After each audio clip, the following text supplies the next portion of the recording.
يا رئيس مصر المحروسة، يا رئيس مصر المحروسة، ليه كرامتنا هناك محبوسة؟ ليه كرامتنا هناك محبوسة؟ الشيخ عمر شيخ محبوس، الشيخ عمر شيخ محبوس، والامريكي علينا بيدوس، والامريكي علينا بيدوس. الشيخ عمر شيخ محبوس، الشيخ عمر شيخ محبوس، والامريكي علينا بيدوس، والامريكي علينا بيدوس. الدكتور عمر مظلوم، الدكتور عمر مظلوم، وانت يا مرسي دخلت سجون، وانت يا مرسي دخلت سجون. الدكتور عمر مظلوم، الدكتور عمر مظلوم، وانت يا مرسي دخلت سجون، وانت يا مرسي دخلت سجون.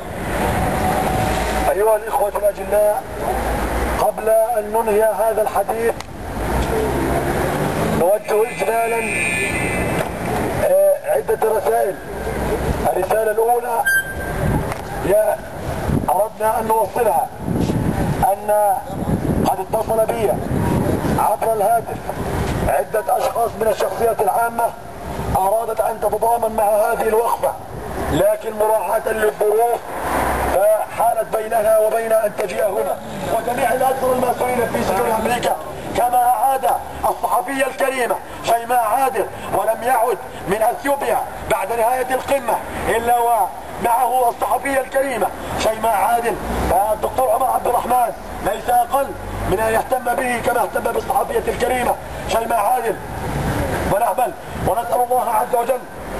أن يجري على يديه الخير وأن يوفقه وأن يأتي على طائرته الخاصة فضيلة الدكتور عمر عبد الرحمن وجميع الأسرى المسؤولين في سجون أمريكا. علينا يلا خطبتوا للفجار، إن غطيتكم للأحرار، إن غطيتكم للأحرار. يلا خطبتم للفجار، يلا خطبتم للفجار، إن غطيتكم للأحرار، إن غطيتكم للأحرار. يلا خطبتم للفجار، يلا خطبتم للفجار، إن غطيتكم للأحرار، إن غطيتكم للأحرار. إحنا نموت، إحنا نموت، إحنا نموت، إحنا نموت، وشيخنا لبلاد يعود، وشيخنا لبلاد يعود. إحنا نموت، إحنا نموت، إحنا نموت، إحنا نموت، وشيخنا لبلاد يعود، وشيخنا لبلاد يعود. بقول لك يا أستاذ جريدة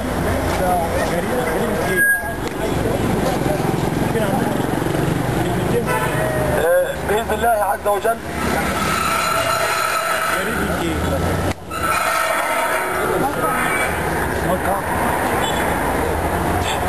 أيها الإخوة الأجلاء، نسأل الله عز وجل أن يوفق الدكتور محمد مرسي، وأن علينا أن نجتهد اجتهادا عظيما وأن ندعو الله عز وجل وأن نلح في الدعاء أن يوفق الدكتور محمد مرسي في مهمته بصفة عامة وفي مهمته لعودة الدكتور عمر عبد الرحمن وجميع الأسرى المسؤولين في سجون أمريكا بصفة خاصة في هذه الرحلة التي سيذهب فيها أو في هذه المهمة التي سيذهب فيها إلى الولايات المتحدة الأمريكية. نسأل الله عز وجل أن يوفقه، ونحن لثقتنا الكبيرة بالدكتور محمد مرسي، وهذا يجب أن تصل هذه الرسالة عبر وسائل الإعلام. نحن ما أردنا أن نقوم باعتصام هنا أمام مقر الرئاسة، ويجب أن يعلم الجميع أن عصة الدكتور عمر عبد الرحمن مستمرة منذ 19 رمضان وحتى هذه اللحظة هي مستمرة في اعتصام مفتوح أمام السفارة الأمريكية، وأخذت على عهدها أنها لم تتحرك من أمام السفارة الأمريكية من مطار القاهرة. فنأمل ألا نحتاج الاعتصام هنا أمام رئاسة الجمهورية، لأننا على ثقة كبيرة في الله أولا ثم في الدكتور محمد مرسي أن يفي بما وعد به الشعب المصري. قد عرض علينا بعض أناس أن نقوم باعتصام مفتوح هنا أمام السفارة الأمريكية، ولكن وصلت الدكتور عمر عبد الرحمن بعد تشاورها أمام رئاسة الجمهورية أرادت أو بعد تشاور عرض علينا بعض الناس أن نقوم باعتصام أمام الرئاسة هنا، ولكن بعد تشاور أردنا أن نأتي هنا ونوجه رسالة ونذكر الدكتور محمد مرسي وقلنا انه ليس بحاجة الى الاعتصام، لان الرجل قد وعد امام الرأي العام كله، وبإذن الله سنكون صادقا فيما وعد، وسنستمر في اعتصامنا المفتوح امام السفارة الامريكية، وسنظل في اعتصامنا حتى نستقبل فضيلة الدكتور عمر عبد الرحمن، آملين من الله عز وجل ان يجري الخير على يد الدكتور محمد مرسي، وان يكون معه في طائرته، وان يعود الينا باذن الله سالما غانما عزيزا مكرما هو جميع الاسرى المأسورين. الشيخ عمر لازم يركع، الشيخ عمر لازم يرجع، وسط ولاده يصلي ويركع، الشيخ عمر لازم يرجع، الشيخ عمر لازم يرجع، وسط ولاده يصلي ويركع، وسط ولاده يصلي ويرجع. يلا يا مرسي وطل علينا، يلا يا مرسي وطل علينا، الشيخ عمر غالي علينا، الشيخ عمر غالي علينا، يلا يا مرسي وطل علينا، يلا يا مرسي وطل علينا، الشيخ عمر غالي علينا، الشيخ عمر غالي علينا، يلا يا مرسي وشد الحيل، يلا يا مرسي وشد الحيل، رجع شيخنا الارض النيل، رجع شيخنا الارض النيل، يلا يا مرسي وشد الحيل، يلا يا مرسي وشد الحيل، رجع شيخنا الارض النيل، رجع شيخنا الارض النيل، يا ريسنا الظلم حرام، يا ريسنا الظلم حرام، حبس الشيخ ده حرام في حرام، حبس الشيخ ده حرام في حرام، يا ريسنا الظلم حرام، يا ريسنا الظلم حرام، حبس الشيخ ده حرام في حرام، حبس الشيخ ده حرام في حرام، يا امريكا كفايه عتاوه، يا امريكا كفايه عداوه، حبس الشيخ بيزيدنا عداوه، حبس الشيخ بيزيدنا عداوه، يا امريكا كفايه عتاوه، يا امريكا كفايه عداوه، حبس الشيخ بيزيدنا عداوه، حبس الشيخ بيزيدنا عداوه، يا ريسنا احنا بنحبك، يا ريسنا احنا بنحبك، رجوع الشيخ هيزود حبك، روح الشيخ هيزود حبك، يا ريسنا احنا بنحبك، يا ريسنا احنا بنحبك، يا ريسنا فين قرارك، يا ريسنا فين قرارك، والشيخ عمر من انصارك، والشيخ عمر من انصارك، يا ريسنا فين قرارك، يا ريسنا فين قرارك، والشيخ عمر من انصارك، والشيخ عمر من انصارك، يا ريسنا والهاوية، يا ريسنا والهوية، الشيخ عمر مش شوية، الشيخ عمر مش شوية، يا ريسنا والهاوية، يا ريسنا والهوية، الشيخ عمر مش شوية، الشيخ عمر مش شوية، الشيخ عمر شيخ كبير، الشيخ عمر شيخ كبير، بس يا ريس أثير، بس يا ريس أثير، الشيخ عمر شيخ كبير، الشيخ عمر شيخ كبير، بس يا ريس لسه أثير، بس يا ريس لسه أثير،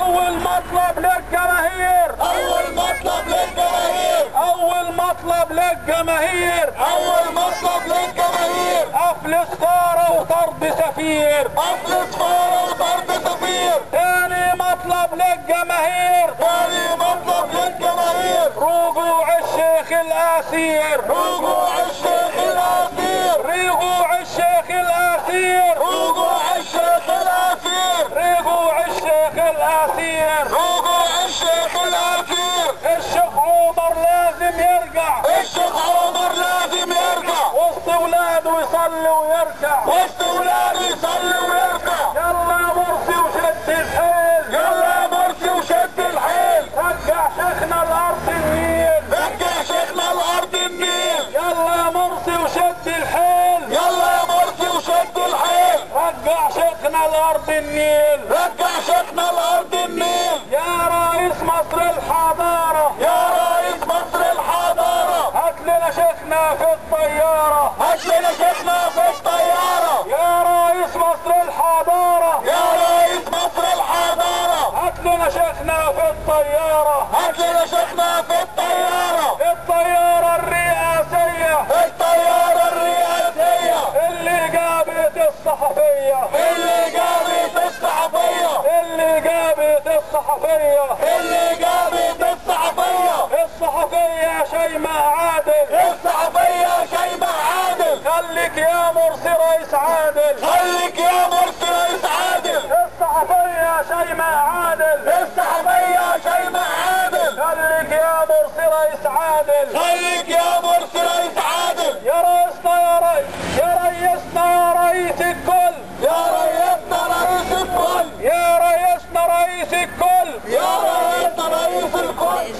الشيخ أم أحمد زوجة الشيخ مصطفى حمزة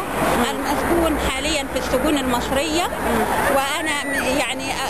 جئت الآن لأذكر الدكتور محمد مرسي بصفة رئيس جمهورية مصر العربية، أذكره بوعده الذي وعد به في ميدان التحرير بإطلاق سراح ورجوع الدكتور عمر عبد الرحمن إلى مصر. جئنا اليوم لنذكره قبل سفره إلى الولايات المتحدة بيومين، ونحن نثق في الدكتور محمد مرسي تمام الثقة، ونعلم أنه رجل صادق وأنه رجل على خلق ودين، وأنه سوف بإذن الله يفي بوعده وسوف يقوم بإرجاع إن شاء الله الشيخ عمر عبد الرحمن. وإذا تكبرت أمريكا ورفضت رجوع الشيخ عمر عبد الرحمن فلا بد من اتخاذ إجراءات ضد يعني الولايات المتحدة. هذه الإجراءات أنها المقاطعة، لأنها بذلك تستعلي على الشعوب الإسلامية عامة وعلى الشعب المصري خاصة. أمريكا لا تحتمل أن يسجن لها أي أمريكي هنا أو